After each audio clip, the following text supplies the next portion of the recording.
Nobel পুরস্কার প্রাপ্ত একজন বস। তিনি কাজের দিক থেকে পারফেক্ট একজন মানুষ ছিলেন। অনেক বড় বড় কঠিন কাজও খুব সহজ এবং দ্রুত সময়ে কাজটা সম্পন্ন করে নিতে পারতেন।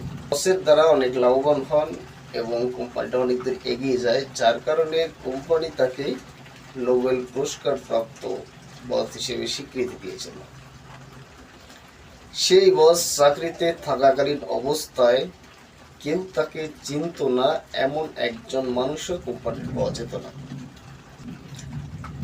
সেই বসকে চেনার একটা অন্যতম কারণ আছে। কারণ হচ্ছে মানুষের কাছে সুব্যবহারের চেয়ে দুর্ব্যবহারটাই তিনি বেশি করতেন। মানুষের কাছে তার পার্সোনাল একটা কাজের উদ্দেশ্যে তিনি যান। হঠাৎ করে তার মনে হয় এই তো আমাদের অফিস, যাই একটু অফিসটা থেকে ঘুরে আসি।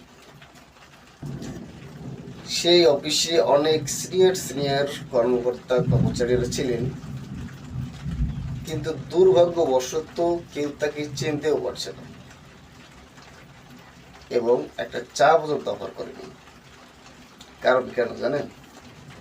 আজ ওনার সাথে কেউ কথা বলছে না, কারণ যখন ক্ষমতা ছিল তখন মূল্য ছিল, এখন তার ক্ষমতাও নেই, মূল্য নেই। 2-3 মাস আগে একজন নতুন বস সেই অফিসেই নিয়োগ করে।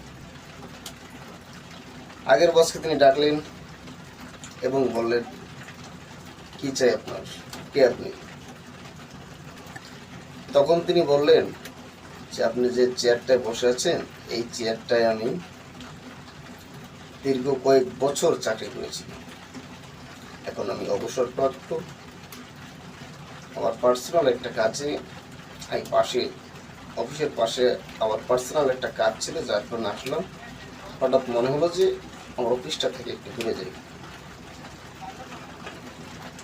এরপর নতুন বসটা বললেন যে আপনি এত বছর এখানে চাকরি করছেন, অথচ কোম্পানির এতগুলো লোক,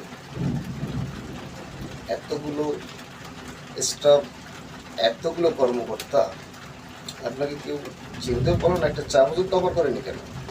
তখন সেই বসটা বললেন যে এখন আমি বুঝতে পারছি মানুষের ক্ষমতা যতক্ষণ, মূল্য ততক্ষণ। আর আমি কাজের প্রয়োজনে মানুষের কাছে সুব্যবহার থেকে দুর্ব্যবহারই বেশি করেছি। সবাই আমাকে চেনে, সেটা আমি জানি, কিন্তু কেউ আমার সাথে কথা বলছে না, এমন একটা ভাব ধরে আছে যেন আমাকে চিনতেই পারছেন না। তো এই ভিডিও থেকে আপনারা কি